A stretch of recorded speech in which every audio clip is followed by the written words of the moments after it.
of Mahabharat now for a good 6+ months, and I thought that why not to pick a character and go deeper into it, because ultimately our entire philosophy is based on the teachings of Bhagavad Gita, where the two main characters are Krishna and Arjuna. So let before we get started, we'll do quick prayers. Om Jnanatimidandasya Gyananjana Shalakaya Chakshurunmilitam Yena Tasmai Shri Guruve Namaha. Jai Shri Krishna Chaitanya Prabhu Nityananda Shri Advaita Gadadha Shivasari Gaur Bhaktavinda. Hare Krishna Krishna Krishna Hare Hare Hare Rama Rama Rama Hare Hare. Mukam karoti vachalam matpangam langayate grim yat kripatam aham vande Shri Gurum Dinataranam. So my request today, devotees, is I'm not going to have slides.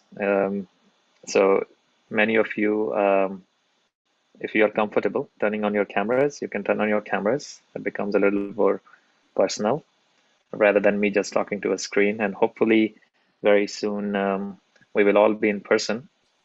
I know a lot of devotees today, this morning, went out to the temple to do the cleanup, mow the yards, to get us ready for our upcoming opening of Kirtan get-togethers. So hopefully very soon we'll all be able to see you in person. But until then, if you can turn on your cameras, that will be great. With that being said, as I mentioned earlier, most of us have studied Bhagavad Gita for years. We know about two main characters, Krishna and Arjuna, and some of us might have even read Mahabharata. Personally, as I said, I've been intrigued about Arjuna's character for a long time. So I chose this topic, hopefully first of the few in the series, because I don't think we will be able to cover even 20% of the material that I would like to cover about Arjuna's character, his life, the lessons from his life that we can imbibe in our day-to-day functioning of our life. So today's discussion is more of an introduction about how we find life of Arjuna to be exemplary and what lessons we can learn from various pastimes of his life. Now, it is important to learn and apply life lessons from examples of great personalities. And we have heard that from many senior devotees, especially when that person is an eternal associate of Supreme Personality of Godhead. What to speak of that, right? So we'll also touch upon various pastimes of other characters that were associated with Arjuna through his lifetime. So there's a lot of stories, some drama, some excitement, and recalling or remembering the nature of today's topic and the things that took place in Mahabharata. So it's a little bit of a different style today, rather than reading a verse and going deeper into it. It's more about stories, more about the lessons. So hopefully you'll all stay with me. And we know there are many books that are written about Mahabharata. There are so many authors that have given their opinions. They've talked about various characters in Mahabharata. They sympathize with another powerful character of Mahabharata known as Karna, right? But nobody wants to be like Karna. Everybody wants to be like Arjun. So my question to you, my dear devotees, and you can put this in the chat, is what are some of the things that you can correlate to Arjuna? What is it that Arjuna represents for you?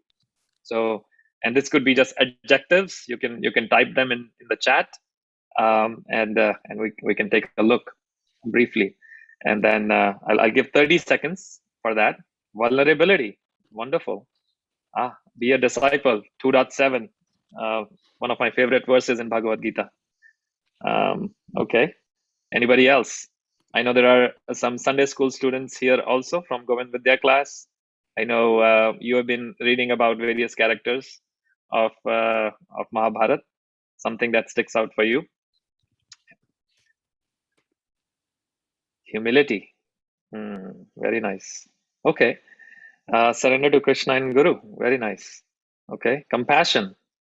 Yeah. All of these are amazing qualities and characteristics.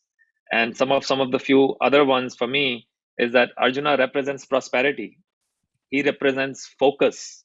He represents determination. He represents stability. Even in the conclusion of Bhagavad Gita, Sanjaya says to blind Dhritarashtra, right, who's actually giving him the commentary of what's happening on the battlefield of Kurukshetra. He says, he first of all, Sanjaya was also very fortunate to hear Bhagavad Gita. So he says, my dear Dhritarashtra, this great discussion, which is the Samvadam, right, this Sambadya Dharmyam, he says, this beautiful, pure Samvad between Krishna and Arjuna, whenever I reflect upon it, I become ecstatic. So to me, this is also Arjuna's ecstasy, right? Because Arjuna is hearing that directly from Krishna, right? So Sanjaya, although he was not the direct recipient of the knowledge that Arjuna received, but even the second-hand knowledge, he was so ecstatic, as much as Arjuna was probably, right? And that is the beauty of Bhagavad Gita, because it has that context. It is specifically connected to Arjuna, but it is also, it has an overall principle which is connected to all of us, right? So Krishna, the way he presented to Arjuna, it was meant for him, but through him, every one of us, everybody can learn many, many lessons. So therefore, Arjuna being that historic personality, Arjuna represents certain principles that always remain fresh through Bhagavad Gita for us. Somebody asked Srila Prabhupada about Arjuna's relationship with Krishna. So in one letter, he said, Srila Prabhupada said, amongst the Pandavas, Arjuna and Kunti are the only eternal associates of Krishna that, well, they're the eternal associates of Krishna that stay with him all the time. And what is the power of origin? By the grace of the Lord, he says that whichever planet, wherever Krishna performs his pastimes, and usually for different living entities, we have different opportunities to take part in the different kind of pastimes, right? But for Arjuna, wherever Krishna manifests in this world or in another world, what does Arjuna do? He's the same living entity. And this might sound phenomenal to some of us, right? But by the grace of the Supreme Personality of Godhead, he expands with Krishna in all the Brahmans. Ananta Koti Brahman Nayak. You might have heard this statement. Some of us might have heard it in our childhood. In that, in every Brahmand, Arjuna, the same living entity, expands, and he continues to play the role of Arjuna.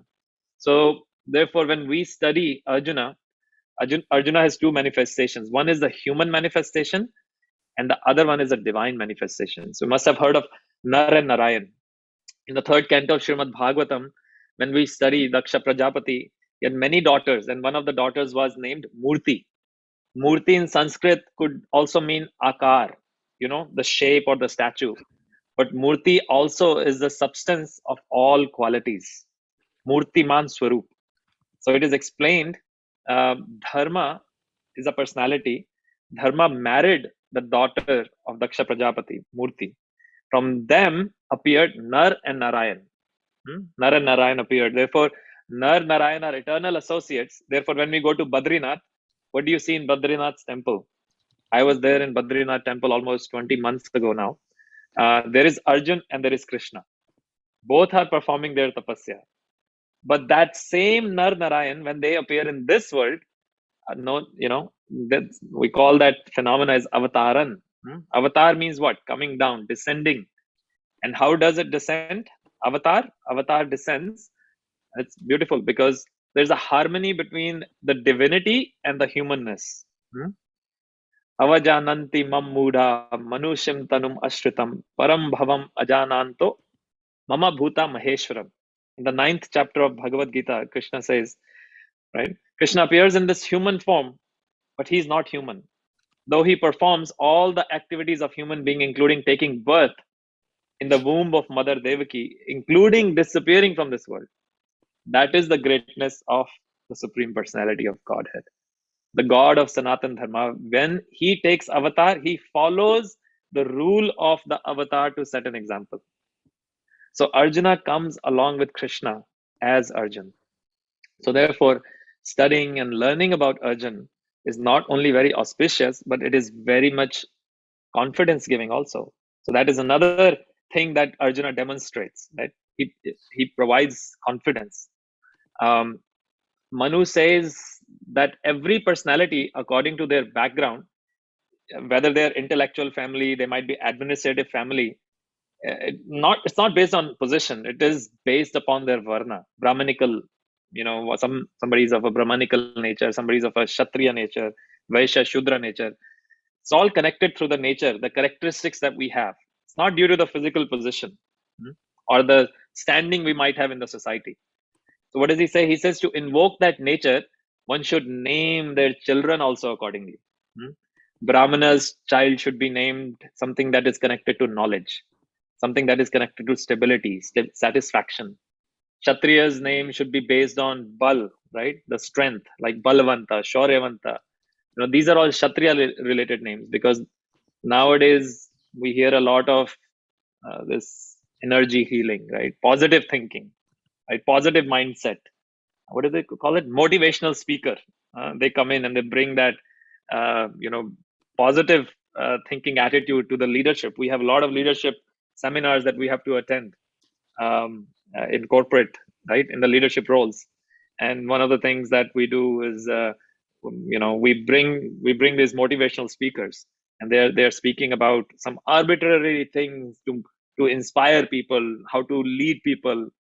But this is nothing new. I mean, our scriptures have given this for thousands and thousands of years, because everything is connected to energy. Even the names have the power to invoke those characteristics. So Arjuna's has that character to basically give us that limitless confidence.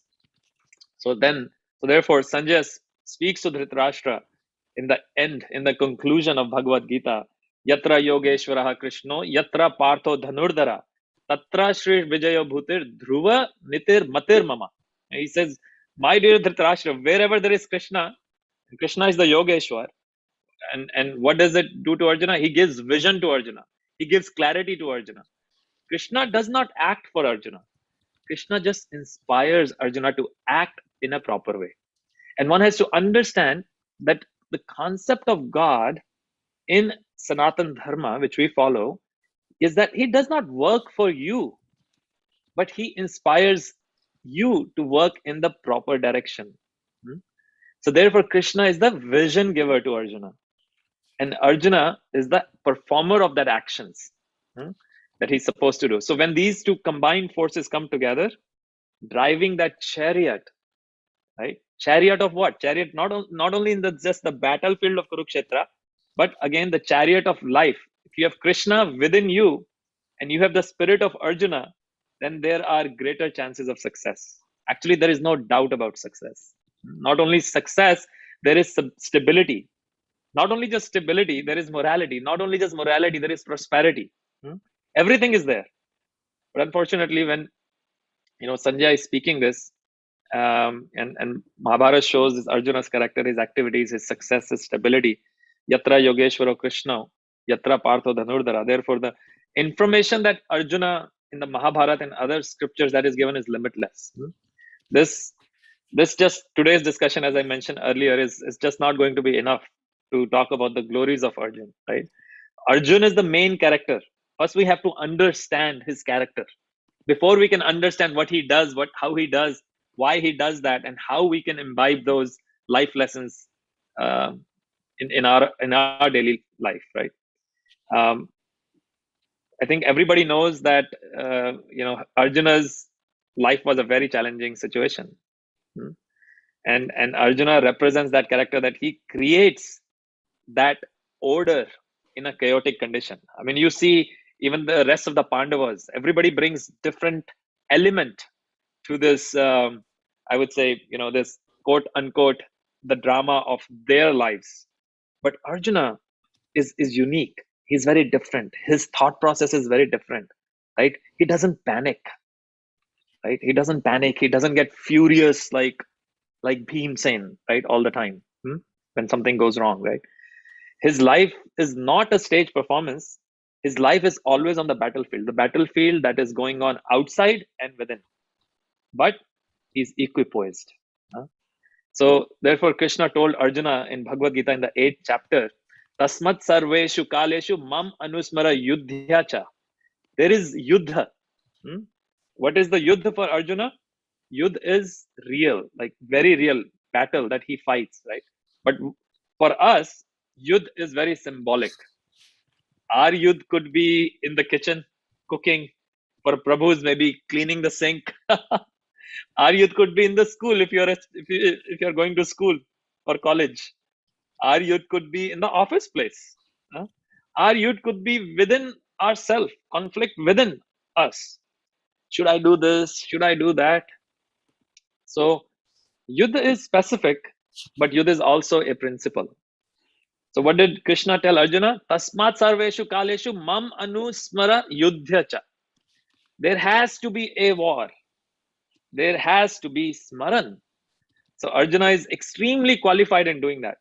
When Arjuna had to face the entire family of Kauravas on the battlefield of Virat's kingdom, he was taking care of the cows. Arjuna was protecting the cows.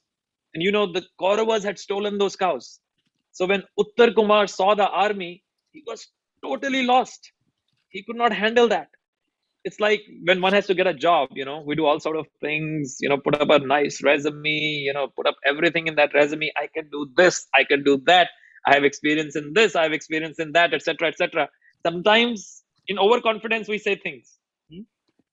But when the reality comes, many times, we face that reality in the workplace. After you get the job, we are stressed, we are depressed, we are lost. I can't do this. This is beyond my capacity. I can't handle it. What do people do in those situations? They withdraw, right? I can't do this. I can't handle this situation. Some people, and this is not only related to the job, right? It happens in colleges, it happens in schools, high school. There is so much work, so much stress. Somebody has to get to college admission. Somebody has to get to medical, get a job, becoming a politician. There's stress there too. Many people go through this. So this is called Uttar Kumar syndrome. Before coming into the field, right? There is all this boastfulness, right?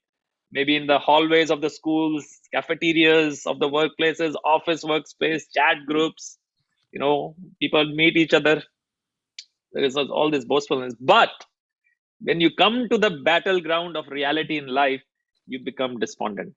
Then you need Arjuna. And what is Arjuna's greatness? When Arjuna sees the huge army, for him, it's a festival. Krishna asked Arjuna, Arjuna, what is your greatest happiness?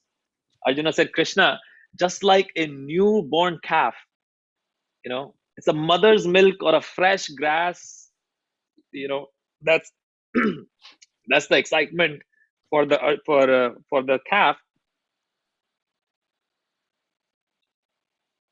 or somebody who is recently married, and the anticipation to meet his or her companion, that's their excitement. Similarly, Krishna, for me, the pleasure is going on that battlefield, fighting for dharma, not fighting for myself, fighting for dharma. He's not narcissist, right? He doesn't take pleasure in killing people. Just like we have been running our Sunday school now for many years. Some people might think, why do I have to send my children to learn this Bhagavad Gita, shlokas, or chant mantras, right? But there is much more subtle reasons that most people do not realize. People might think that Bhagavad Gita teaches violence. Krishna told Arjuna to fight, so there is violence, but it is actually the opposite. I'll tell you a brief story. One time in a Gurukul, and they were teaching all the children, stick fighting. So a minister was going to visit, and when he came, he saw, all these children, little children, right, from the age of 5, they are being taught, stick fighting. He asked the headmaster, like, why are you teaching these children to fight? So many parents, they send their children to learn. Even here in US, I've seen martial arts or similar type of self-defense techniques. They're famous here. They're also famous in Japan. The difference is there is no guns in Japan that is easily available, but in US there are. But they focus more on hand-to-hand combat training. And this teacher, this headmaster of the school, he said, sir, very simple. How many policemen do you have compared to the population of the citizens? The police department will only remain, sufficient only, for a small number of people in regards to providing security. But these children can learn this art. They can protect others from himsa. They can protect others, the more who are vulnerable. right? So those who are helpless, they experience himsa. If you lack resources and somebody else have more resources and they want to control you, they want to dominate you. This is non-different than slavery, if you will. Slavery is nothing but, the resourceful people like British controlling the people without resources and making them work beyond their capacity, or a cruel ruler who controls those helpless citizens. So what happens? There is physical himsa from the cruel people, and then there is internal himsa from the helpless people. Helpless people, what will they do? They can't do anything physically, to their aggressors, oppressors. They will curse them from the core of their heart because they can't control the situation and there is nothing they can do against their aggressors. So there is violence by those who are oppressed, and then there is violence by those who are oppressing, right? So there is continual violence. It's a very interesting concept, and it is given in Mahabharata, right? So this teacher said, Kshatriya Dharma, it is important that when you train children, train anybody in this art of self-defense, then you become resourceful. Samarthya, you get fulfilled, filled with samarthya. So when you become resourceful, combined with samskaras, then what do? Then you become self-sufficient. You do not look for sympathy. We do not complain. We do not call ill names to the society. We do not play the victim card. At the same time, those who are cruel against us or against anybody who is being oppressed, because you energize yourself so much, that energy stops the attackers from attacking you, right? So in this way, cruel people can become pacified and the victims can become full of resources. So when Arjuna was in the forest for 12 years along with Pandavas during the exile, Vyasadeva told Yudhishthir Maharaj, you should send Arjuna for collecting more and more resources. And this is another very interesting principle Arjuna represents. And there is a misunderstanding amongst many people, even among devotees. And I've had quite a few devotees ask this question in the past, right? That good people should be satisfied with as less as possible because good people are satisfied with less, right? This is what we learn, the principles of detachment, not to accumulate more and all that. Then why would you become ambitious? That's the real question. Why would you become ambitious, right? But here Arjuna represents, that good people should be satisfied internally, but good people should not be satisfied externally because they are connected to the external world. They are supposed to contribute. So therefore, when Arjuna is traveling to collect more and more resources, for him, resources are what? They are weapons, right? So in his traveling, he comes up, through the forest, he comes upon this sage. This sage was sitting and he was meditating, and he was glittering, he was powerful, shining with tapasya power. And he stopped Arjuna and he told Arjuna, he said, what are you doing with your weapons? Drop all of these weapons and engage in tapasya. It is not that Arjuna had not done tapasya, but his tapasya was also meant for collecting all the weapons. But this sage, this person was telling him, give up everything. Focus on the wealth of tapasya, because tapasya is much greater than collecting all these weapons you have. What do you think Arjuna did? Arjuna was not shaken, in his determination, because he was very, very clear about his goal. What is his swadharma? His swadharma, he did not get confused.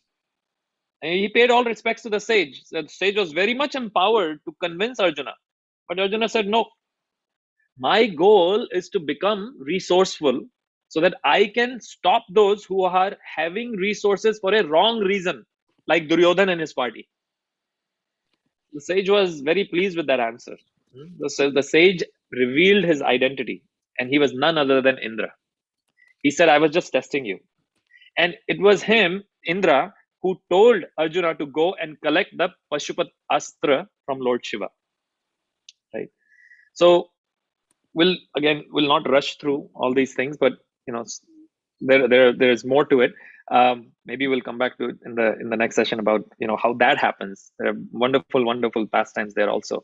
So if we read Bhagavad Gita, as many of us have read multiple times, Throughout Bhagavad Gita, Krishna is actually glorifying Arjuna. In the 10th chapter, Krishna says in the 37th verse, Pandavanam Dhananjayaha. In Bhagavad Gita, so many places, Krishna is openly expressing his affection to Arjuna. Bhakto Sime. He says, even in the 16th chapter, he's telling him, you're very, very dear to me. So many places Krishna talks about his relationship to Arjuna. Krishna wanted to identify himself with the greatness that Arjuna had. So Krishna wanted to say that greatness of Arjuna is my identity also. Says, he says, amongst the Pandavas, I am Arjuna. What an appreciation. What an appreciation by the Supreme Personality of Godhead himself, who made Arjuna what he was. Krishna himself was ever fascinated by his friend and his devotee. Many places in Mahabharata, when Arjuna performs, we see that Arjuna performs these very much Herculean, special tasks of, the way he fights. Krishna would be stunned. The very first time when Krishna met Arjuna, where did he meet? Anybody? Can anybody recall? You can put it in the chat if you know. Okay, I'll tell you. So the very first time when Krishna met Arjuna, he met him in the arena of Draupadi's marriage. Krishna had come from Mathura and he came to see Arjuna's marriage. Krishna knew Pandavas were alive, but the news was that Pandavas were dead. Even Balaramji didn't know that Pandavas were alive. Krishna didn't tell him. They had survived that attempt on their life, that murderous attempt in the forest, in that fire that Duryodhan had sent, people to light up the fire. So somebody's on I think, unmute. Okay. So, he had never seen him. Arjuna had never seen him. There was no Facebook, there was no LinkedIn, there was no Instagram, there was no Snapchat, nothing. Can you believe it? Life did exist at that time.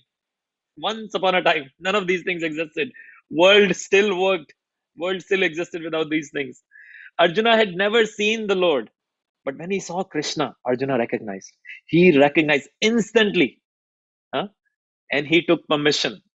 He took blessing from Krishna to lift that bow and arrow and pierce that target with Krishna's blessings.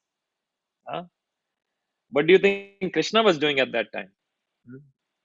Mahabharata says,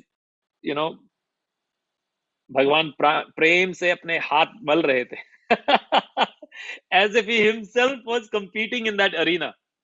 He was taking great pleasure in seeing Arjuna become successful. So therefore, the very Supreme Personality of Godhead, amongst all the characters that he mentions about in the 9th and the 10th chapter of Bhagavad Gita, wherever Krishna talks about, most of these characters are connected to either the past or to the nature. He mentions says Sthavaranam Himalaya. Amongst the immovable mountain, I am the Himalayas. Among the rivers, I am the Ganges.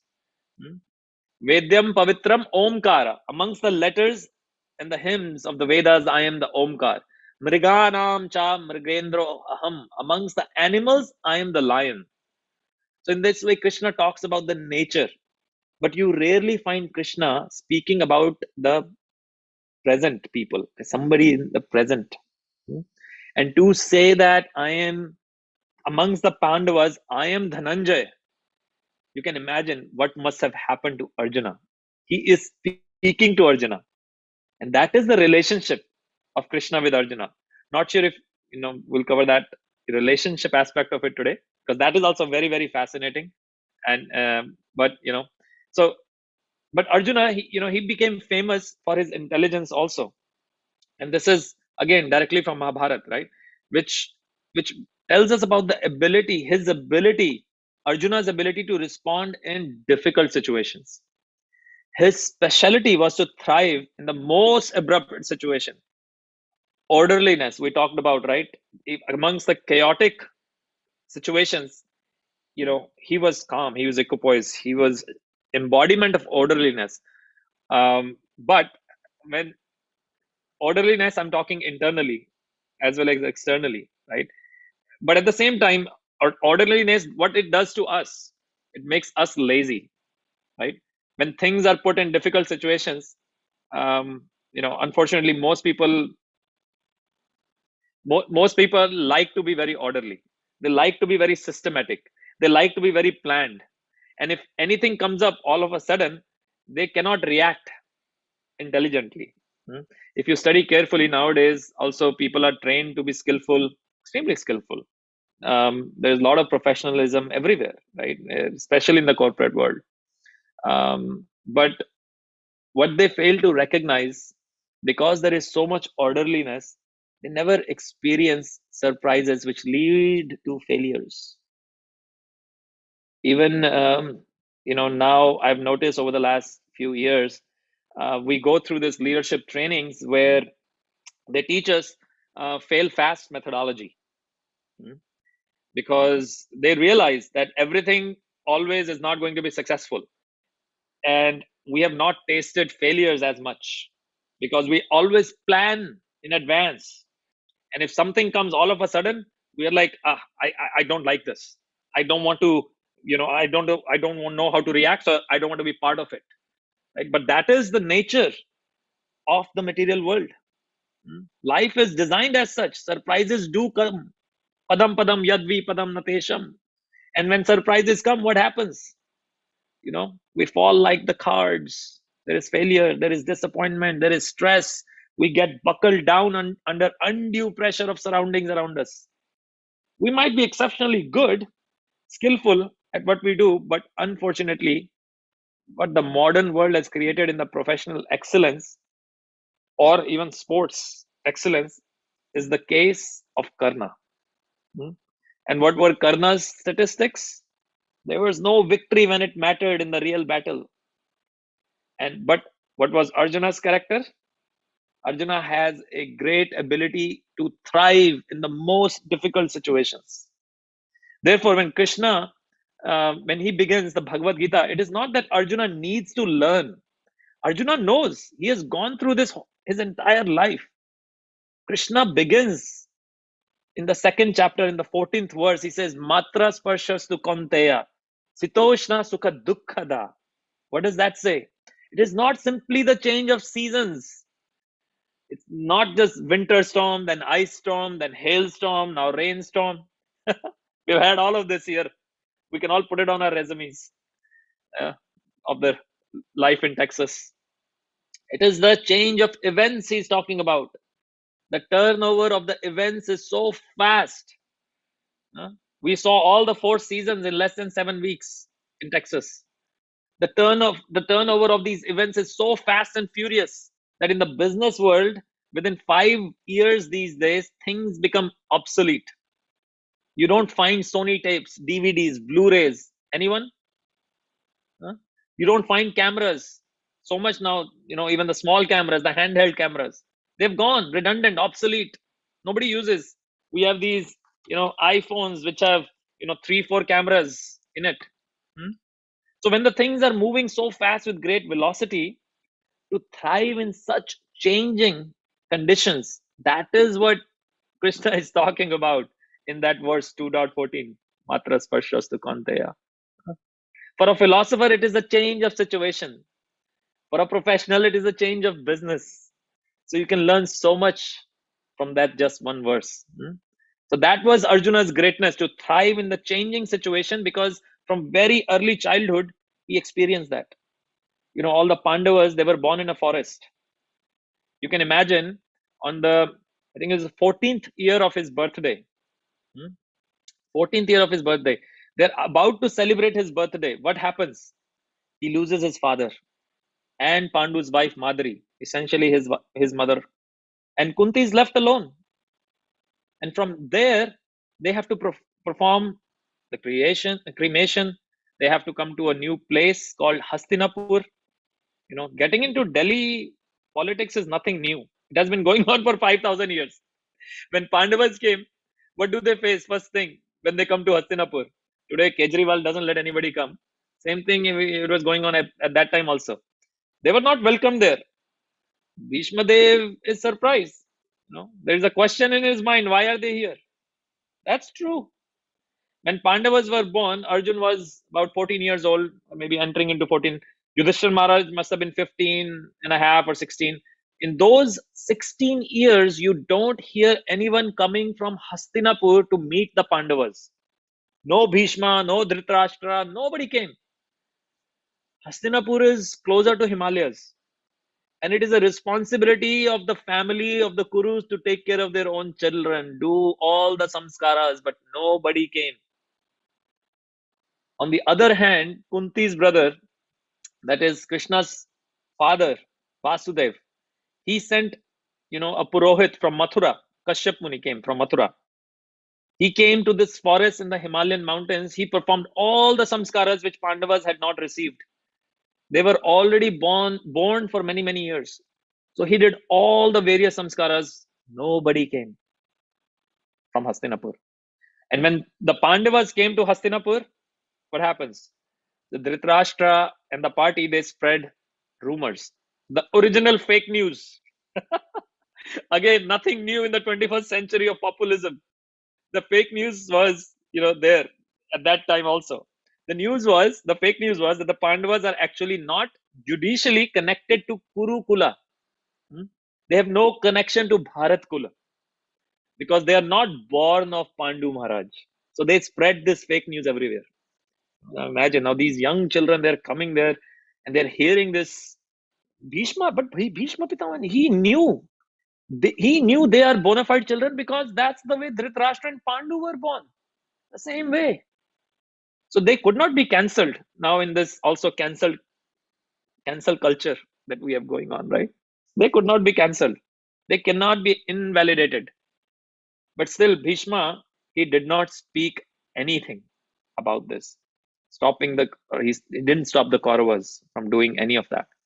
So there had to be a proclamation by the higher beings to reconfirm that Pandavas are actually the children of Pandu. They are officially part of Bharat Kula. That is their background. That is the background of all the Pandavas. So your identity as the son of Pandu has been questioned. They felt violated, humiliated before even setting a foot inside their rightful place where they were supposed to be inside of Hastinapur. Can you imagine as a young child or a teenager to go through that? Can you imagine the plight of Mother Kunti, a widow with 5 children with nowhere to go? If you talk to those who are adopted people, there is so much pain to them. They don't know who their parents are. They have grown up with the other family members. They know their parents, but they don't know who their biological parents are. Kunti spoke about this to Vyasadeva. She had grown up. Yudhishthir Maharaj was already the king. She spoke this to Krishna when Krishna came as a peacemaker. She said, my dear Krishna, when I was 7 years old, my father sent me for adoption. It was not very easy. It's very, very painful. And Kunti is speaking this to Krishna. So we see, Arjuna had the ability to respond in difficult situation. Focus of his mind, the strength and enthusiasm, these are all the qualities he was full of. That was his great character. He had such a good disposition and affection for his guru towards Guru Drona. He unconsciously or consciously became the best warrior. Although Dronacharya was teaching everyone equally, he was irresistibly drawn to Arjuna. And Arjuna was irresistibly drawn to Dronacharya. Drona did not, even in those 12 years when they were in the forest, Drona did not come to meet the Pandavas. Krishna came few times, Vidura came few times, Vyasadeva came many times. Daumya Rishi stayed with them. They met Markansya Rishi, Balaramji came. So many people came to meet them. Somehow or other, you don't read that Dronacharya, the great guru of Arjuna, he did not come to meet the Pandavas for whatever reason. whether it was losing job, causing anger to Duryodhan, I don't know. He did not come to meet. But after, in the 13th year, after 13 years, he sees Arjuna disguised as a eunuch, Branala. Hmm? Now, Arjuna has not changed dress. He has become transgender in one sense. Hmm? There is a story behind this, right? As he became a eunuch because of his determination to stay chaste even in the heavenly planets, when he was called he called Urvashi that she's like his mother, and she cursed him to become a eunuch. So Arjuna had completely changed for this 13th year in exile. And the battlefield is not like a small park, Williamson County or Old Settlers Park playground to go play cricket or whatever other sports one might play. When the Kuru warriors come, there is Bhishma, there is Drona, there is Karna, warriors of that stature. When they come on the battlefield, they don't come with just 400 soldiers. If you study Indian history, when Aurangzeb would come along with his army, what he will do? He will come with large army, which would honor his position. They would walk only maybe few kilometers because he was a great Mughal king, the entire army is there, right? In fact, when somebody would write a letter to him, he would never see the letter. It would be read from a distance. But then when, he would send a letter to somebody, right? They would bring it in a great procession. The letter was treated just like a Mughal king, so the entire army would come. So similarly, in this battlefield, when Arjuna as Branala is facing Guru Drona, Bhishma Pitama, and Kripacharya and others, the entire army had come, and Arjuna is looking like a eunuch from a distance. Huh? From a distance, Dronacharya, he recognized Arjuna. He told Bhishma in a code word. He said, very, very privately. Others could not understand. And he said, this is not an ordinary person. And Arjuna also, he recognizes who they are from far distance. He knows who they are, who is come here to fight. Hmm? So what does Arjuna do? First thing, Arjuna shot two arrows, one at the feet of Dronacharya and one at the closed ears of Drona, Bhishma, and Kripacharya. One for seeking their permission, the other for seeking their blessing, while letting them know who is facing them and is ready for a challenge. That's the respect and love Arjuna had for them. Now that teaches us number of lessons too. We have a lot of children in our Sunday school. We are learning from this example of Arjuna the respects for our teacher and the love and appreciation, not just when he was in the Gurukul for a few years. This is many, many, many years later. That respect and love has not gone down.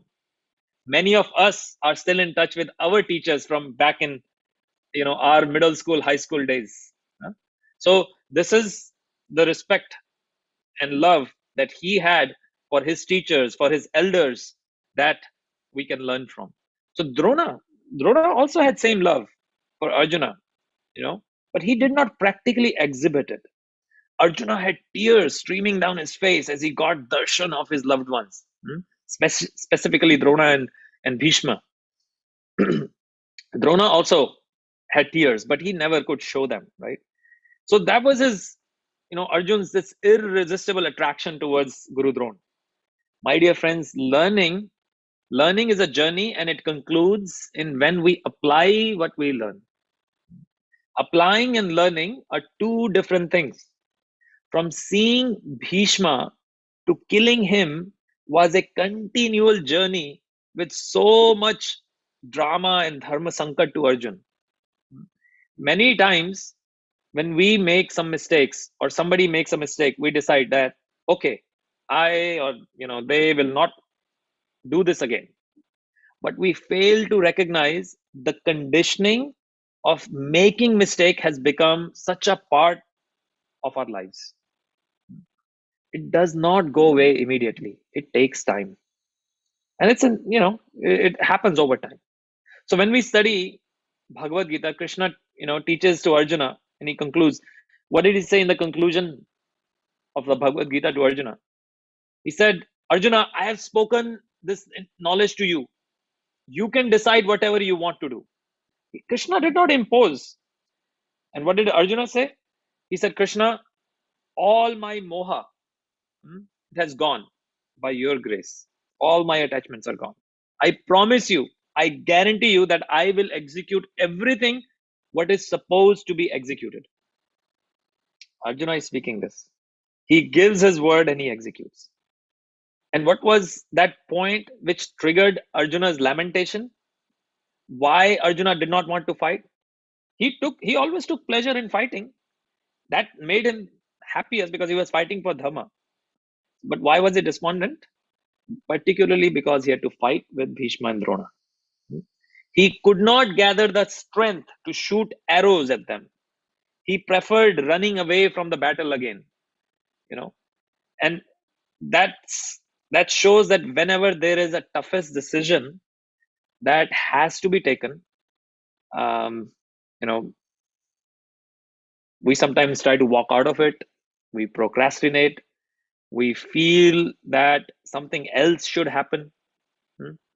So Arjuna also had that turning point, seeing Bhishma. And therefore, in one sense, Krishna convinced Arjuna. He did not kind of brainwash him. He laid out the entire knowledge of Bhagavad Gita that he's giving him right in front of him.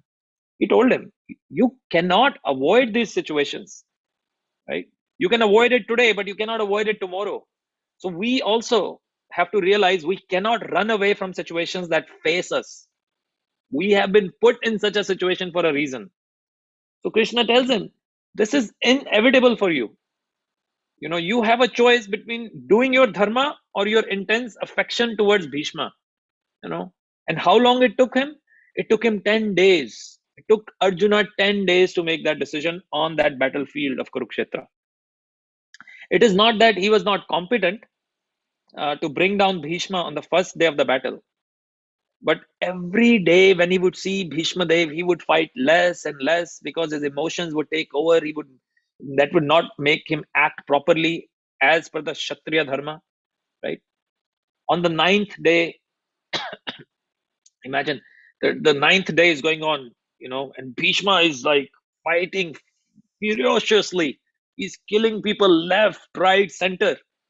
And Arjuna is not fighting so intensely. Actually, on the third day, Krishna had warned him. Krishna jumped off the chariot. He went with his Sudarshan Chakra. He went to strike Bhishma. And Arjuna said, Krishna, no, don't do it. Your name will be spoiled. I will do it. I'll do it. This happened on the third day.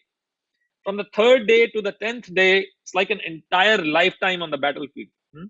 One arrow misplaced, or missed means an entire battle can be lost.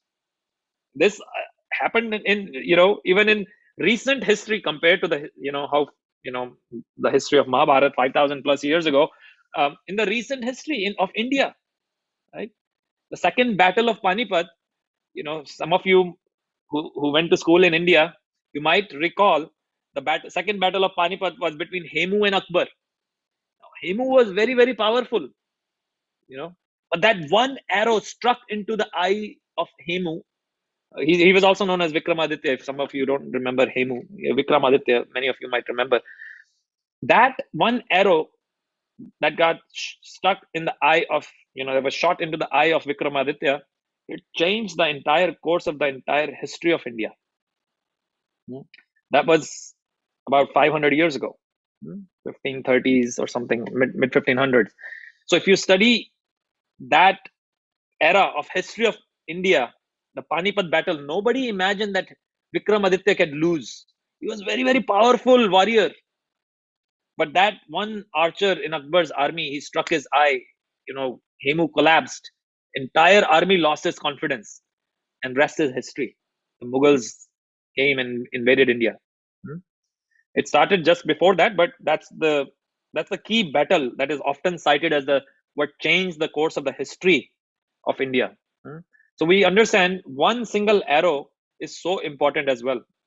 If Krishna had not pressed that chariot when Karna shot that arrow to kill Arjuna, Shalya, who was, who was the charioteer of Karna at that time, he told Karna, don't target Arjuna's neck or head, target his chest. Karna did not listen. And what Krishna did? Krishna, just with his feet, he pressed the chariot and the horses responded. There was this beautiful teamwork that was going on between the horses and Krishna. They just came down a little bit on their knees. And then the arrow that Karna shot, it missed its trajectory, right? In the sense that because now Arjuna went down a little bit. So instead of hitting his neck or head, it hit his crown. So he lost that opportunity, that one arrow. And after that, the Karna's chariot gets stuck in the mud and all that. The whole pastime happens. That's another beautiful, beautiful pastime to talk about for a period of time.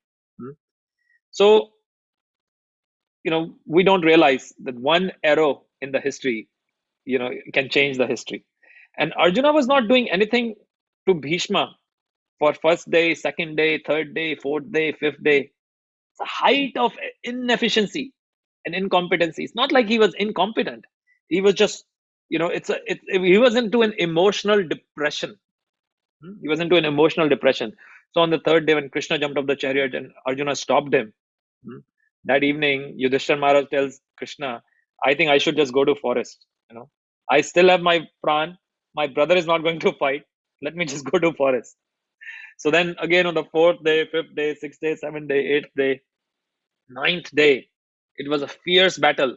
Krishna again jumped off the chariot. He carried that wheel of the chariot to strike Bhishma. Bhishma was ready to be killed by Krishna. He said, Krishna, I am ready to be killed. Arjuna again ran towards Krishna and grabbed his feet. Krishna dragged a little bit.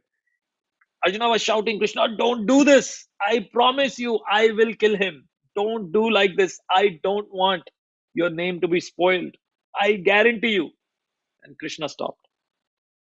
He came back to the chariot with great anger. Krishna, with great anger. The battle continued. Arjuna became a little stronger in his will. But to Arjuna's relief, sunset happened. And once again, he was relieved that he didn't have to kill Bhishma today. He went back. And again, Yudhishthira Maharaj spoke with Krishna. He says, "Ye Arjun Baba kya kar raha hai?" He's not killing him. Then he remembered, on the very first day, Bhishma had told them, you come to me and I'll tell you the secret how to kill me. So they all went to visit with him on that very ninth day after the battle. They offered their obeisances. Yudhishthira Maharaj said, till you come down, we can't win. And you have given us a blessing. You gave us the Ashirvad, Vijayai Bhava. So for us to win, you have to lose. You cannot be in the battle. So then Bhishma Pitama, he gave the secret about, that how he can be defeated. That he would not fight with a woman. He would not be fighting with those who were previously women in their last lifetime. Not fighting with those who resemble like women. Not fighting with those who have name like women. And he said, you have Shikhandi, and she has great anger towards me. If Arjuna brings Shikhandi on his chariot, I will not strike him. So they were all happy. They went back. Arjuna said, Krishna, how I can fight him. When I did not have my father, I used to go to him, call him Tachri, and he would say, I'm not your father, I'm your grandfather. I would make his clothes soggy because I would go out from play and directly go up to him, and he would not chastise me. Krishna, how can I kill him? The point is, while speaking all this, Arjuna's one greatness was he would express and accept his limitations with honesty. And that is a great lesson for us, that how we need to identify what our limitations are and be honest about it. So he would become, Arjuna would be determined to do what he's supposed to do, right? But that journey of the decision does not happen like the decision Arjuna would make. It would not happen until he executes the decision, right? The journey of the decision is in the execution. It's not just by making a decision, it's about the execution of the decision, right? That's why many a times we have to make decisions in our professional lives, careers, school choices, etc., etc. But it's just a decision is not going to bear results for us, bear fruits for us. We have to go and execute against those decisions. Bhakti is the same way. If bhakti is important to you in your life, and you realize the importance of it above everything else, then that is a decision point. What is the execution of it? What are the things that you need to execute in order to progress in bhakti? So there is a correlation here. The decision making ability, the determination with which Arjuna acts, we act and we can act the same way as we do in our material life. Apply the same decision making and execution to the spiritual life. So ultimately, Arjuna was able to carry out his duty because he had a continuous guidance from Krishna. He was able to harmonize everything between his affection and his responsibility. His duty was to bring Bhishma Dev down, but he did not lose his affection towards him. That is unique in the history of any war, anywhere that has taken place. You would never see anything like that.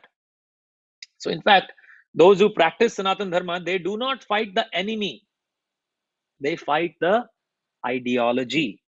So, they do not fight, they fight ideology. So, therefore, even if the enemies are killed, there is a dignified death given to them, a heroic death. Therefore, you don't find in the scripture one warrior is condemning another warrior in regards to their death. Arjuna was able to deal with his affection. At the same time, he was able to perform his duty. Just imagine Arjuna, who had his grandfather as Bhishma, what he must have gone through in regards to carrying out his duty of a warrior. There's another interesting story. When Bhurishrava, who was the ancestor of the Pandavas, like Bhishma Dev, and he had an enmity with the Vrishni family, that was the family of Satyaki. On the battlefield, Satyaki and Bhurishrava were fighting. Satyaki was very exhausted. Satyaki was fighting from the Pandava side. And therefore, Bhurishrava had an upper hand. Bhurishrava dragged Satyaki, put him down. He was trampling on his head. He was about to cut off his head from Satyaki. And Krishna told Arjun, Arjun, just see what's happening with Satyaki. And without any hesitation, Arjuna saw that. He took his arrow and he shot Bhurishrava in such a way that his upraised hand, the Bhurishrava's hand, it disappeared along with his sword. And Satyaki survived. And Bhurishrava was shocked. He said, how could you do this, Arjuna? How will you show your face to Yudhishthir Maharaj? Being the part of the Pandava family, how can you go and show your face? How will you tell them you did like this when other battles were happening? You interfered in this battle and you did like this. I don't think you could do this. But because you are connected to Vrishnis, you are connected to that Yadava, you are connected to Krishna, therefore you acted like this. I know, otherwise you would have not acted like this. What does Arjuna say? Arjuna said, my dear Bhurishrava, he said, I have studied the Shastras. When Kshatriyas are fighting, unfortunately, they have to fight their own family sometimes if they're standing on the other side. Mahabharat war was not faith-related war. It was a dharma yudh. War was not being fought because there was Krishna's devotees on one side, non-devotees on the other side. It's a very important principle to understand. None of the battle of dharma yuddha, they're connected to faith. You could be completely atheistic. That does not give rise to a war. On the side of Kauravas, there were great devotees like Bhishma, Drona, Kripacharya, Bhurishrava. Krishna did not protect them because they were his devotees. They were devotees, but they were taking the side of adharma. And on the other end, Ghatotkacha was fighting on behalf of Pandavas. He was adharmic, not necessarily Krishna's devotee. Krishna used him for the sake of Pandavas. And then he said, good, he has been eliminated. Dharma, my dear friends, is different from Shraddha. Yes, there is Shraddha in Dharma, but Shraddha is a private affair.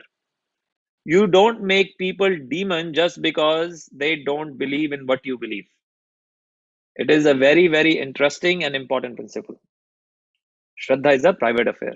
Therefore, what does Krishna says in Bhagavad Gita to Arjuna? He says, Shipram bhavati dharmatma shashvat chantim nigachati kaunteya pratijanani name bhakta pranashyati. The ninth chapter says the two things, bhakta and dharmatma, and becoming dharmatma.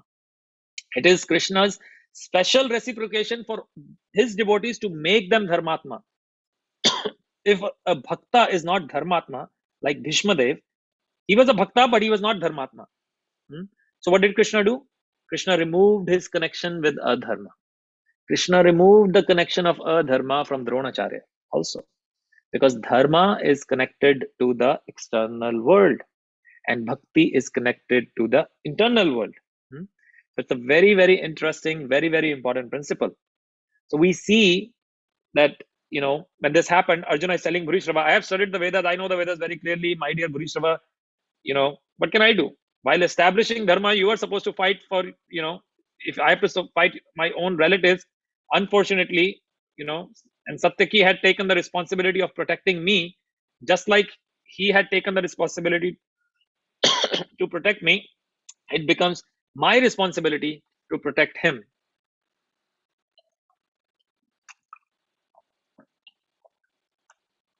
This is also what is Advaita philosophy. What is Advaita philosophy? It means in regards to affection and care, there is no difference between the king and his people, for example. Only when the king believes that the people in his kingdom are not different from him and should be treated the same, only then he can rule effectively. Therefore, Krishna many times tells Arjuna, you are not different from me.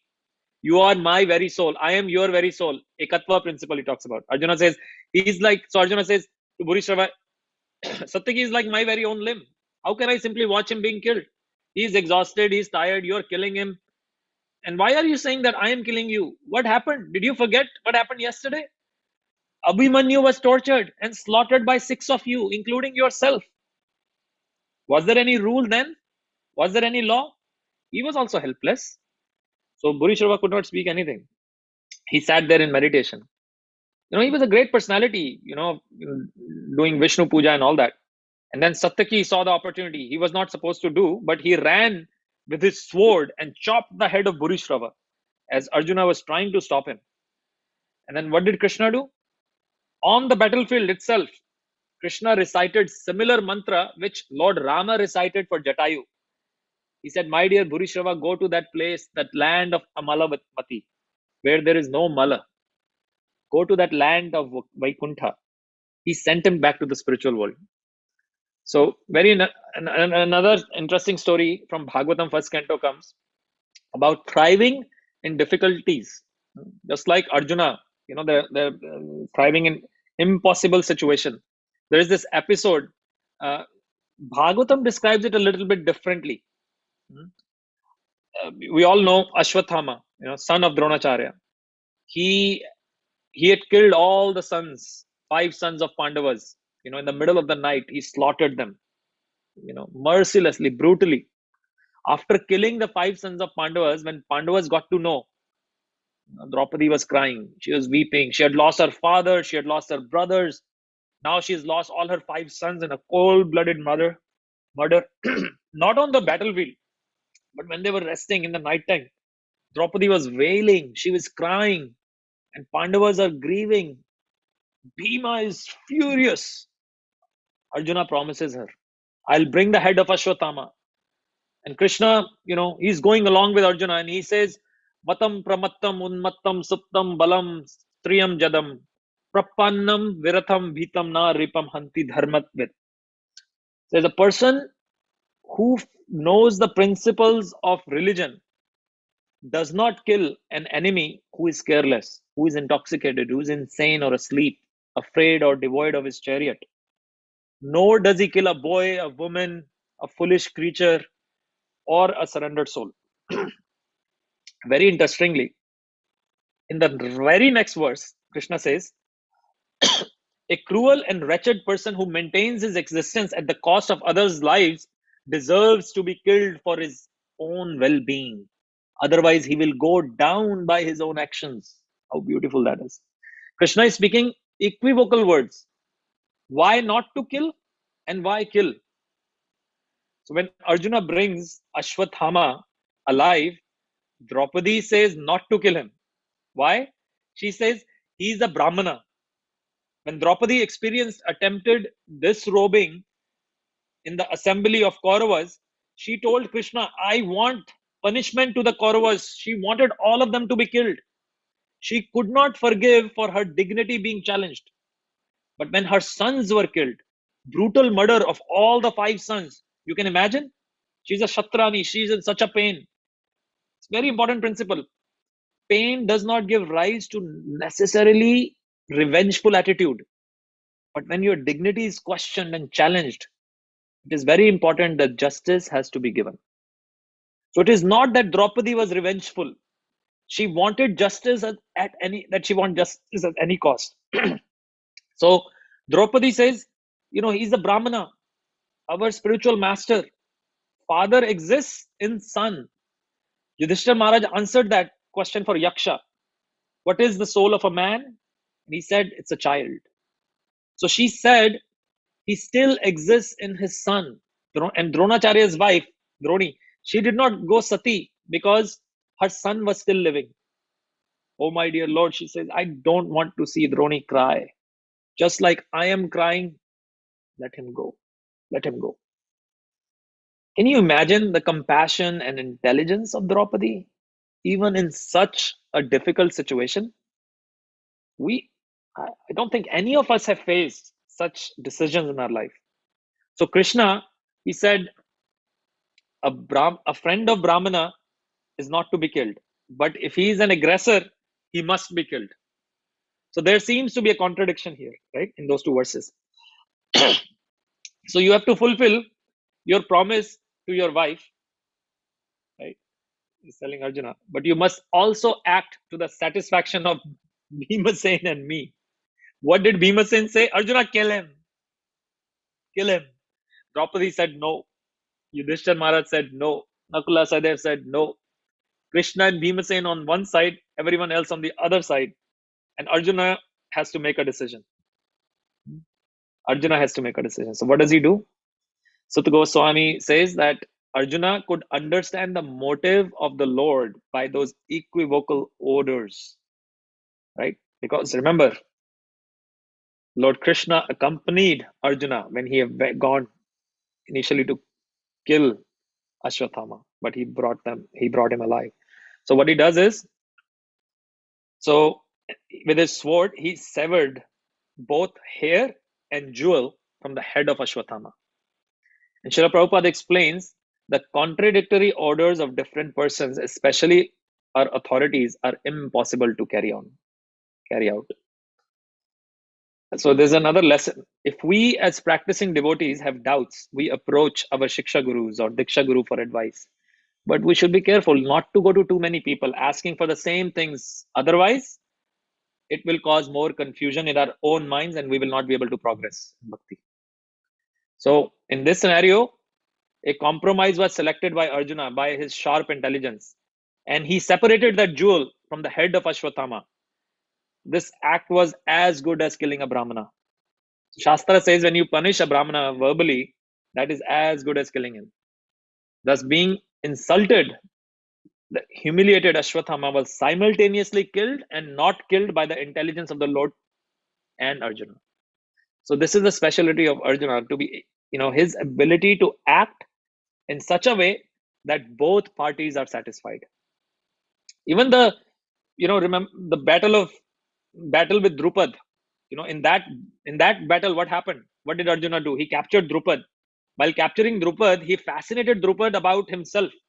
Arjuna is capturing Drupad, bringing him to Dronacharya. Certainly, Drupad is very, very angry with Drona because he was his friend, right? But over the years became enemy because Drona's entire, learning or teaching philosophy of the education to Pandavas and Kauravas was that one day one of them will capture Drupad for me. That will be my Guru Dakshana. So Arjuna brought him But when he brought him, what do you think happened to Drupad? Drupad should have been extremely angry with Pandavas, especially Arjuna. He was the one who captured him. But instead of becoming angry with Pandavas or Arjuna, Drupad became so fascinated. He said, I want a daughter who could marry Arjuna. He had the power to fascinate his enemies or his competitors to such an extent that even on the battlefield of Kurukshetra, one of his most important battle between Karna and Arjuna, Karna actually glorifies Arjuna. There is this whole section given in Mahabharata. Karna glorifies in front of Shalya, who has become his charioteer. And he says, I'm so fortunate to fight this personality, Arjuna. And if I win over him, I will be certified as the greatest warrior of all time.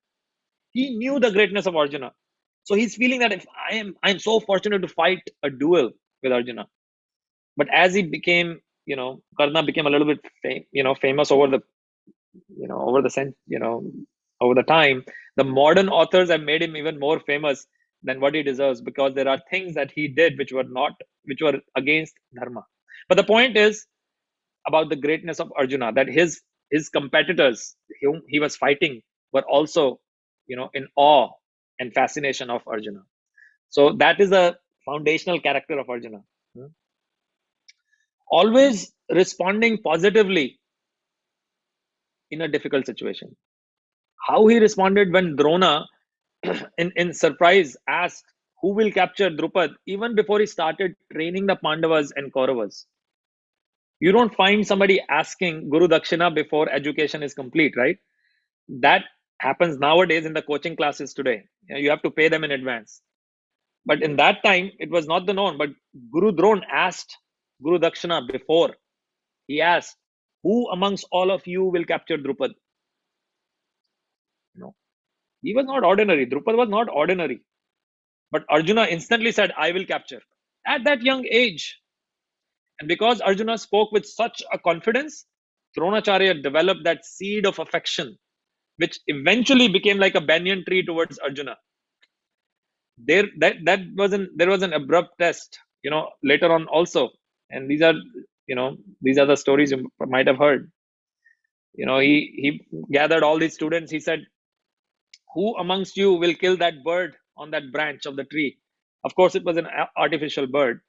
It was a sudden test. Now, for a Kshatriya, you don't get a notice of 2 weeks or 3 weeks or 6 months that you're going to have a written exam with 25 questions.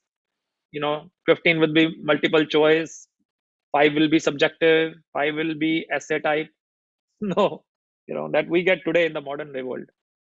If someone joins Army, Navy, Air Force before someone is actually deployed to a active war-like situation, they go through almost life-like simulated tests to see how they respond to such situations. After doing that, then they bring them into the active field of deployment. But here for Pandavas, their kind of education was very different. They would have abrupt tests. So suddenly Dronacharya, without any advance notice, would test his students. So he would ask them, what do you see? If you would be standing there, you would say, I see everything, as most of them responded. Everybody said so many things. Yudhishthir Maharaj said, Gurudev, I see your lotus feet. Baba, it is not a Vyas Puja day. Dronacharya is asking a question. What do you see? Duryodhan said something. Dushashan said something. Everybody, Dronacharya said, step aside. You're not qualified. And Arjuna's turn came. And Arjuna said, I see the eye of the bird. He said, do you see the bird? Arjuna said, no. He said, do you see anything else? Do you see a tree? Arjuna said, no, I don't see it. I only see the eye of the bird. So as soon as Drona had asked that question, Arjuna immediately, instantly, he didn't think. Instantly, he was ready with his answer. There was no smartness there. It was more alertness. He was focused on his goal. He was determined to get his goal, which is much more valuable. Alertness is much more valuable in critical moments of our life, where some quick second decisions have to be made. One time there is a devotee, and some of you might have heard of him. He was preparing for his fighter pilot exam. In his interview, they asked him, "Can you drop an egg on the concrete floor without breaking it?" Someone said, "Give me the boiled egg. I will. It will not break." Interviewer said, "No. We're asking that you have this egg. If you have to drop an egg on the concrete floor without breaking it. Can you do it?" So when they asked this devotee, he said, "Okay, give me the egg. I'll do it." That's smartness. So they brought an egg. He dropped it, and lo and behold, what happened? Did not break. What did not break? The concrete floor did not break. You just see the question. He was smart to understand when you drop an egg on a concrete floor without breaking it. Interviewer said, "Very good." Now, question number 2. They asked, "Can you jump off this window without breaking your leg?" Now, the interview is happening on the 3rd floor. Now, from the 3rd floor, if this person would jump off, forget about flying, there'll be a problem of walking for the rest of the life. So he jumped inside the building. Another smart answer, right? But Arjuna's answer is not only smart, it is a real action. He shot the bird, and Dronacharya became extremely happy with Arjuna. He promised him that he will make him the greatest of the warriors, greatest archer of all time. Ashwatthama was his son. He came. He used to complain to his father. He said, "Why are you favoring Arjuna so much? It is not fair." And along with who would come? Karna would also come. Karna was a student of Dronacharya. He studied under Dronacharya. You might have seen in B.R. Chopra's Mahabharata on Star Plus or something, some channel, that Drona didn't teach Karna, but that is not true. So they came in asking why you are favoring Arjuna. Drona didn't say anything. One day, he was doing his Sandhya Vandana. Drona was a mystical person also. Suddenly, a crocodile caught him. He was competent enough to save himself because he knew the mantras and yantras. He could have, used those. But he started screaming, "Help, help, help." And all the students, they came running here and there, not knowing what to do. They must have, been chanting Narsingha prayers or something, you know. But Arjuna instantly picked up his bow and arrow without any hesitation, and he started shooting arrows in such a way that it did not hurt Dronacharya. But the crocodile could not close its mouth. Arjuna freed him. Drona became so happy. He proved to everybody, "Just see the power of my student." So there he decided to give him Brahmashri Brahmastra. Drona gave to Arjuna Brahmashri Brahmastra. So we see life is mostly arranged such that there are more unpredictable situations than the predictable ones. As much as we try artificially to make things predictable, that much we become vulnerable. Somebody mentioned vulnerable earlier, right? We become vulnerable to deal with the unpredictable situations. Arjuna was vulnerable too, but how he dealt with those situations, how we deal with those situations, right? But the problem is because we have lost the ability to handle unpredictable situations, what happens? We panic. We lose in that final game. That is the reality. Key is to learn and apply life lessons from Arjuna to our life situations. Another time, Drona would send everyone to fetch water from Ganga. Arjuna saw the container which everybody is taking is the same size. But the opening of the lid of Ashwathama's container was bigger compared to everybody else. Because Ashwathama wanted to prove that he was better than Arjuna. So he would return before anybody else would return because his container would fill up faster. Arjuna did not go and complain. Why is he doing like this? So next time what Arjuna did was, Arjuna, when he asked everybody to go fetch water, Arjuna didn't go. He shot an arrow to Ganga with Varunastra, and the water just came into the container before Ashwathama could get back. Dronacharya, he realized that this boy is extremely, extremely smart. He's alert, he's eager to learn, and he taught him more skills. One day, Dronacharya was resting, and he heard the sound of these arrows leaving the quiver and bow of Arjuna. Can you imagine the sound in the forest of modern day Gurgaon? That was the place of Guru Gram, Arjuna's Gurukul. So Dronacharya got up. What does he see? He sees Arjuna practicing in the middle of the night his skills. He had told his students not to, you know, take prasadam in the darkness. And one day when Arjuna was eating, it was getting dark. Suddenly all the torches, they went off. It became dark. Arjuna did not stop eating. And because his eating did not stop, he realized, if I can eat in darkness, I can practice whatever my teacher has taught me in the nighttime. Since that day, he became Gudakesha. That's where his name comes from, Gudakesha, because he can fight in the middle of darkness. So, you know, Dronacharya was, how can a teacher not be fascinated by such a student who had those kind of skills? What was Arjuna doing here? Sadhana, practice, and exhibition of his skills.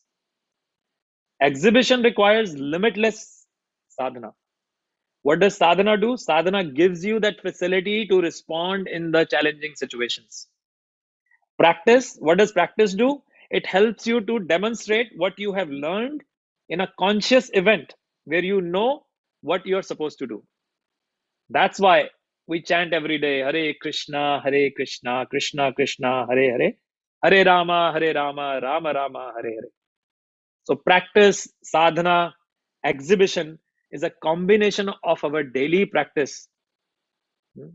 This strengthens us, without which we have no grounds to succeed in that final exam of our life. Srila Prabhupada said you can go back home, back to Godhead in one lifetime. But for that, practice, sadhana, and that final exhibition, my dear friends, is important. Please try to understand this.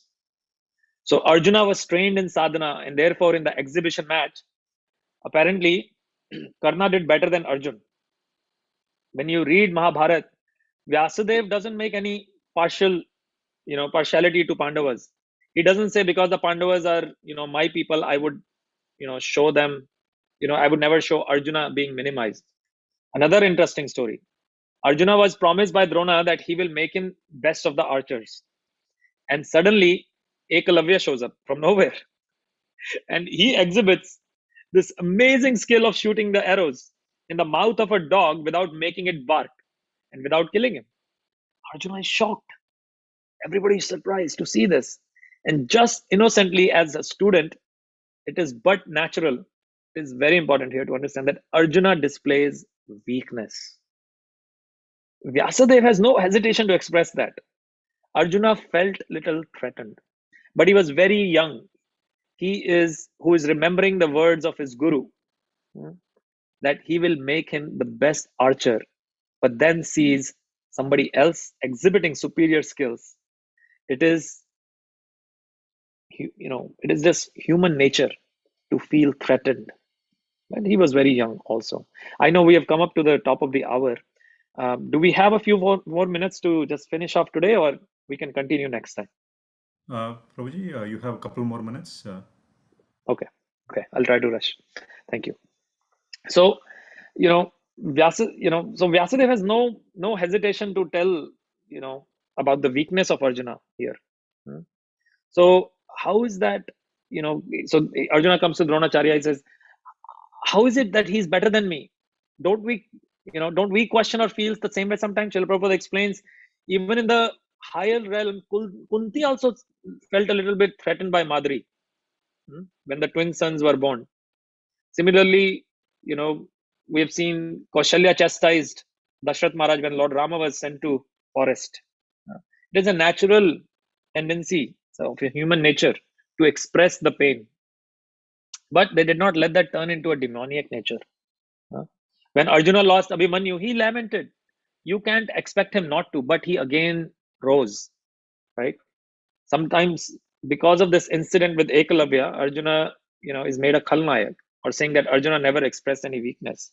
That is both wrong. Vyasadeva is presenting the human side, and Dronacharya knew very well the background of Ekalavya.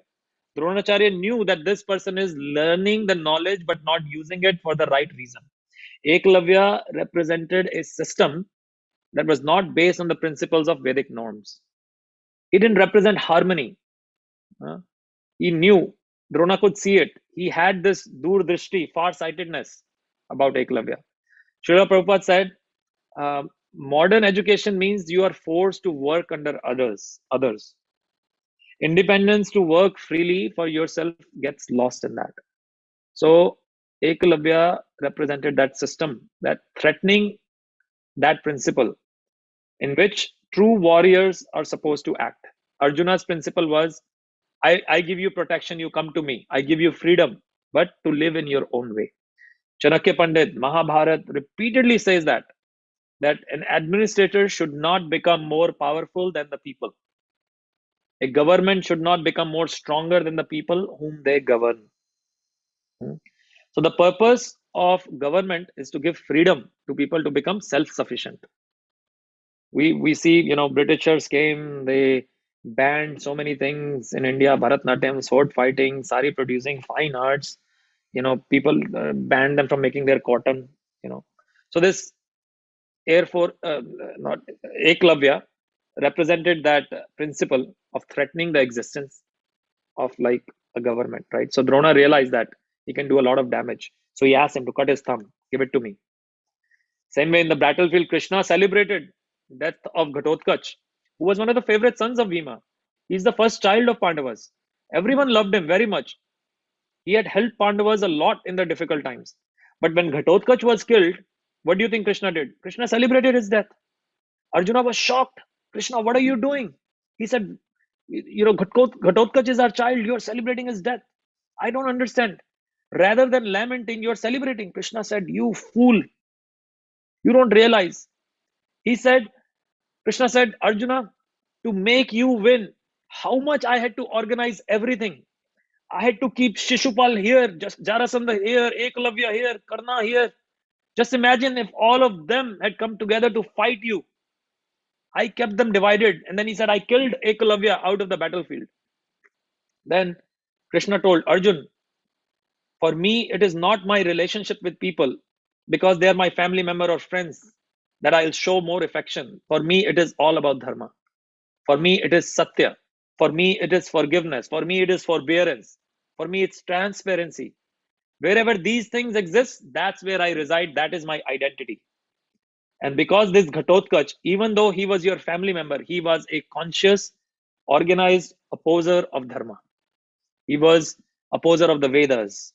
He was opposer of protecting the cows. So I used such a person in the battlefield.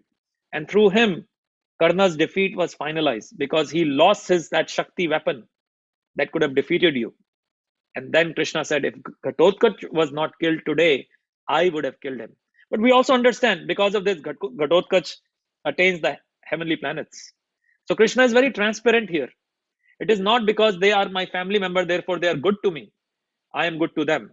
They are dharmic and have a devotional quality. Therefore, I'm connected to them.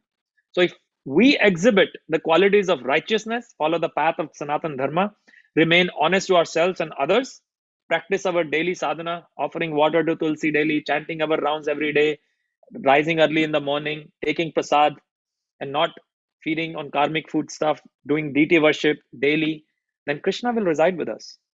The choice is ours.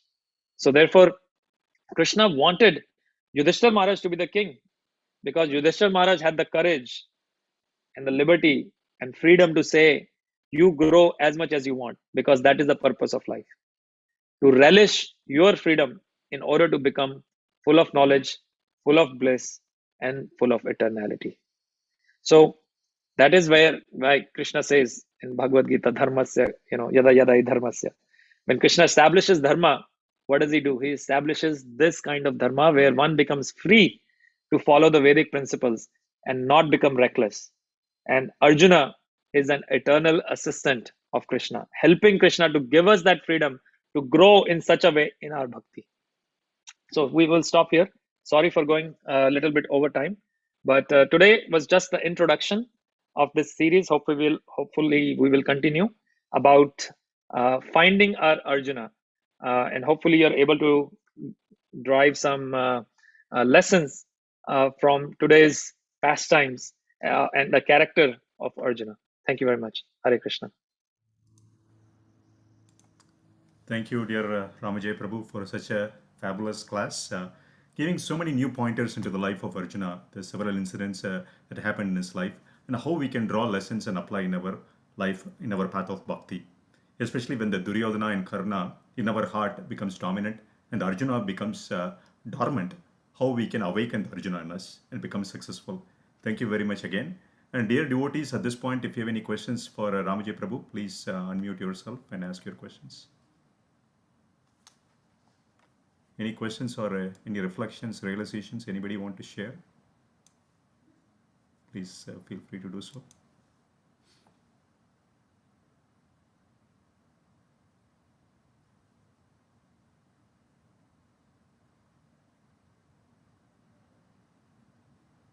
Anyone?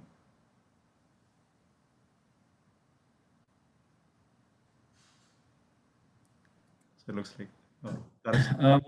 I mean, so one question was coming in my mind, Prabhuji, but first of all, thank you so much. So many pointers you have given, so many lessons in even in modern life, professional life, we can implement.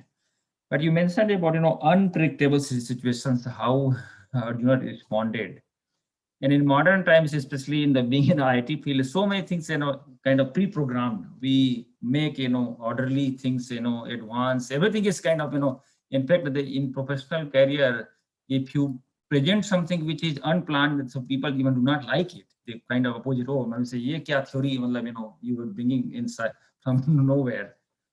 So in those kind of situations, how we can really convince to those people saying that even though these are not planned or these not orderly, but these ideas may be better or it could be really, useful for our team or our organization, because their mind is completely kind of pre-programmed. Yeah, whether you have a meeting or everything is they are coming in certain kind of formatted way. So still, how we can convince them, or what what else we can bring to them. So See, in workplace, especially in leadership, there are different levels of ideation. Actually, good leaders recognize and they are open-minded. They want to lead with the mood of servant leadership. So they always welcome various different ideas. That's why the whole principle described in Bhagavad Gita is based on leadership, and there are many courses actually that are derived on the basis of Bhagavad Gita, because what you are asking about is the conflict between openness of bringing ideas in unpredictable situations rather than just every moment being planned. We have project plans, we have business plans, but many a times there are none of those plans go according to a schedule. They're always running behind, they're always running late. From a work perspective, there is not a there is a backup plan, but there is not a second backup plan to the backup plan. You see what I mean? So good leaders are always they always enable their teams to come up with ideas that can deal with those unpredictable situations. I mentioned briefly that nowadays, today, there is this concept of fail fast. Fail fast is a concept which is being implemented in many corporations. What that means is it's an agile way of working, where you're not sitting for 9 months trying to follow a plan and then see a result at the end of it. It is you do something in short bursts, in short steps, and you see immediate results. Whether it's a failure or a success, there is no attachment to it. Something similar to our lives. We don't get attached to the result, but sometimes we do take risks. We take calculated risk. Sometimes we are put into situations we did not expect. But if we are strong internally, then we are able to deal with those situations. Then those situations could be anywhere. Those situations could be at workplace, or those situations could be in our mind. I'll tell you, the situations in our mind are much more difficult than the situations in the workplace. In the workplace, there are certain things that have to work in harmony together. Just like Krishna and Arjuna and the horses in the chariot, they were working together. Same way in the workplace, those things, because we are part of a team, so it has to work in harmony with each other. And then other individuals need to be more open to accept other ideas also. But we go beyond that with the difficult situations that come in the life. Workplace problem is just a little bit, I would say, a storm in a teacup in the correlation to the cosmos we live in. So we deal with those situations with in an equipoised manner, with a thoughtful manner, just like Arjuna does with the situations. So hopefully that answers your question. Yes, Prabhuji. And also, thank you so much, Prabhuji. In fact, you have mentioned so many good qualities in the points, which is applicable to all of us. Thank you. Thank you. Thank you very much, Ramaji Prabhu, for such a wonderful answer and a wonderful question, Tarajan Prabhu. Thank you. Prabhu, we have a question on the chat from Sudhakar Prabhu. Hare Krishna Prabhuji, thank you for a wonderful class. Did Drona teach how to get Brahmastra to Ashwatthama? Did Drona teach how to get a Brahmastra to Ashwatthama? I don't think that Drona taught Ashwatthama how to get Brahmastra. I'll have to check on that, Prabhu, and get back to you. But I don't believe I've read that anywhere, that Drona taught Ashwatthama how to get Brahmastra. If anybody else knows, feel free to chime in.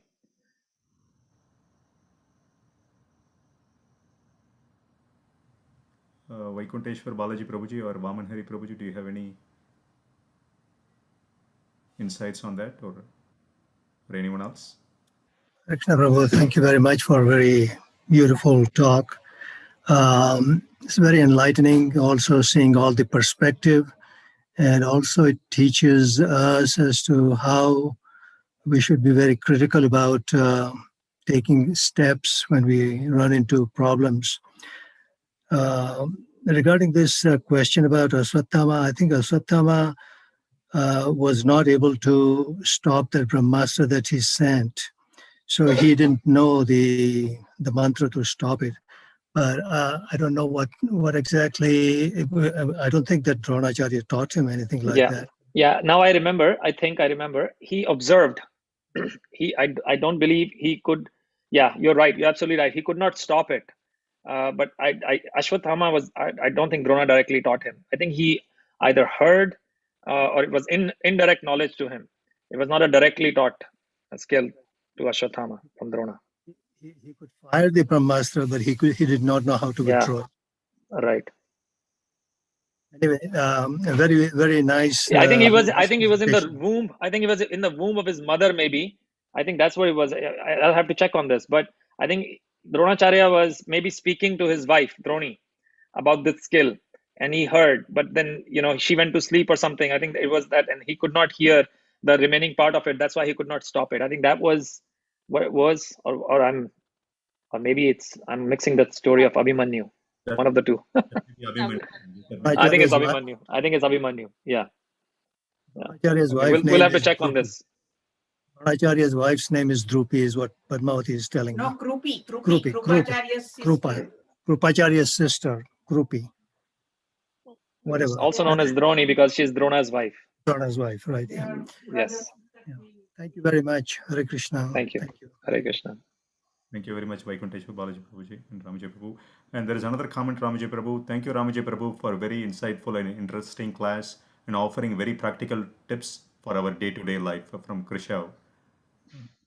Hare Krishna. Nothing I said is of my own.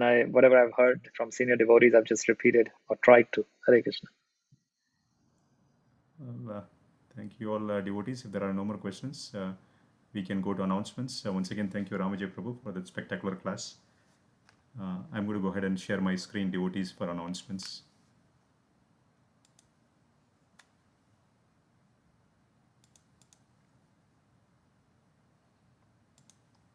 Okay. Let me just move this to the side. Okay. Thank you again, Ramajay Prabhu, for that wonderful class today. And if anyone wants a Mahabharat book after hearing today's class from Prabhu, please contact Mahasundari Madhavi Mataji. And also, dear devotees, some upcoming Vaishnava events. Today happens to be the disappearance day of Sri Ramananda Roy. So day to meditate on the pastimes of Sri Ramananda Roy with Sri Chaitanya Mahaprabhu. So day to read Chaitanya Charitamrita. And tomorrow happens to be Memorial Day. Thanks to all the veterans for their service to keep us safe. And special thanks to Will Prabhu, our dear Will Prabhu and Brittany Mataji for saving the citizens. They are very active in this service day in and day out, protecting the citizens of our city. Thank you very much, Will Prabhu and Brittany Mataji. And June 5th happens to be Apara Ekadasi, a day to meditate on the name, form, qualities and pastimes of the Supreme Lord. So that is June 5th, Apara Ekadasi. And Japathon, the 64 round chatting is happening on June 5th again. It starts at 5:30 and goes till 2:30. As we know, there are so many calamities going on in the world today. The COVID pandemic is still not over. There are so many mass shootings happening and so many other problems that the devotees and so many the citizens in the world are going through. So this is to pray the Lord, to call out the names of the Supreme Lord, to protect everybody and eradicate all these problems. So please join on June 5th at 5:30. And you don't have to be participating for the whole event, even at your convenience. If you can join for 30 minutes, 1 hour, whatever is good for you, please participate to get the maximum benefit. And then also there are so many special events coming up in June. June 13th, we are going to have a special Sunday class by Gauranga Youth Sangha, our teenage kids.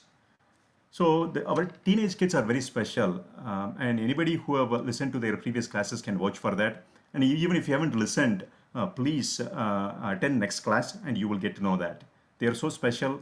It's a must listen class on June 13th by our teenage kids. And June 20th, there will be a special Sunday feast class by His Holiness Giriraj Swami Maharaj. It also happens to be Father's Day and Pandava Nirjala Ekadasi. So dear devotees, please mark that also on your calendars. And June 27th, actually, I think the appearance day of His Holiness Tamal Krishna Maharaj is coming up on June 18th. So to commemorate that, there will be a special class by His Grace Brahma Samhita Prabhu on June 27th to glorify His Holiness Tamal Krishna Maharaj. Another special event is happening in June.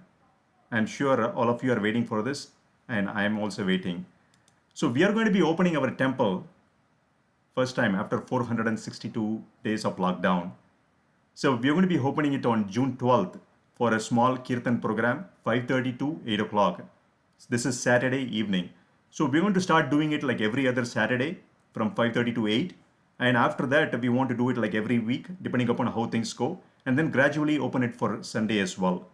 So it will be a socially distant kirtan, and there will be a registration form for you to sign.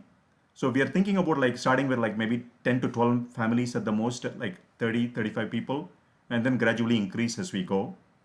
Masks are required to attend the program. So more details will be shared through email and also through WhatsApp in the next few days. And dear devotees, as we all know, Sri Krishna is Atmarama. He doesn't need our money. But having said that, he insists us on giving charity. The reason is for us to become purified, to become spiritually strengthened.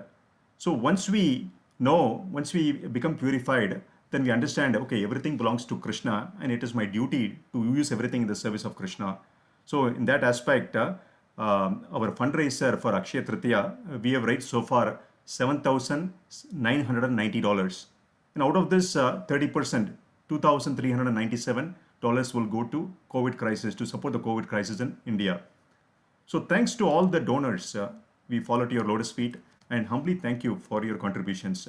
All these wonderful devotees, thank you very much. And as we are thinking about opening the temple, we are going to reassess our financial goals, how many monthly contributions we need, monthly donations and so forth. And we'll come back to you and present to you with the new update and our new focus where we want to go in the future.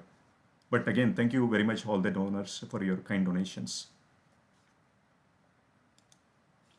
And this book, I Will Build You a Temple, the Juhu story, Srila Prabhupada, it shows Srila Prabhupada's unwavering faith, profound humility, and indomitable courage. So dear devotees, this is a must-read book. And we're going to have this book very soon in our temple. So to pre-order, we have a special price going from May 23rd to June 20th. The pre-order price is $15. So please let Mahasundari Mataji know if you're interested in getting this book.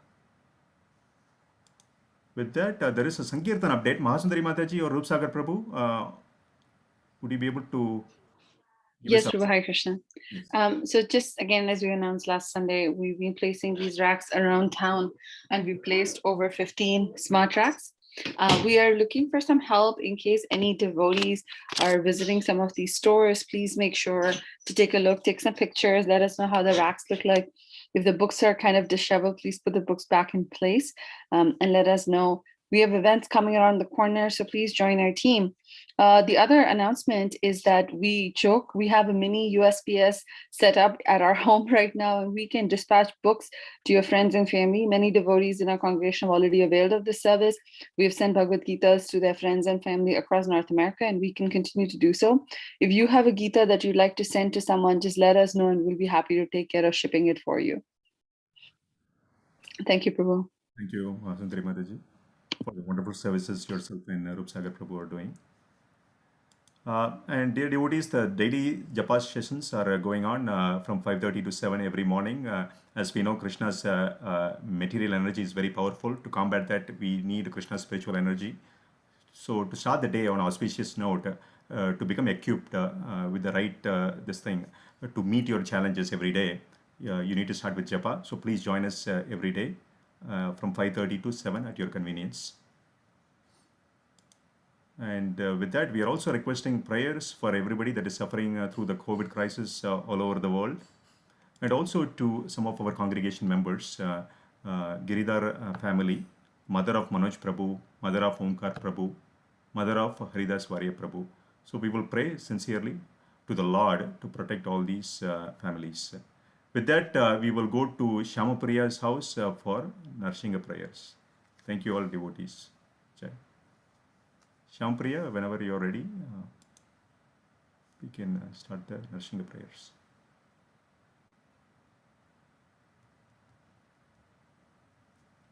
I think you're on mute. Shampriya. There you go. Haribol, can you hear me? Yes, yes, Shampriya, we can hear you.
Jai. Jai. Thank you very much, Shampriya, Yogeshwar, and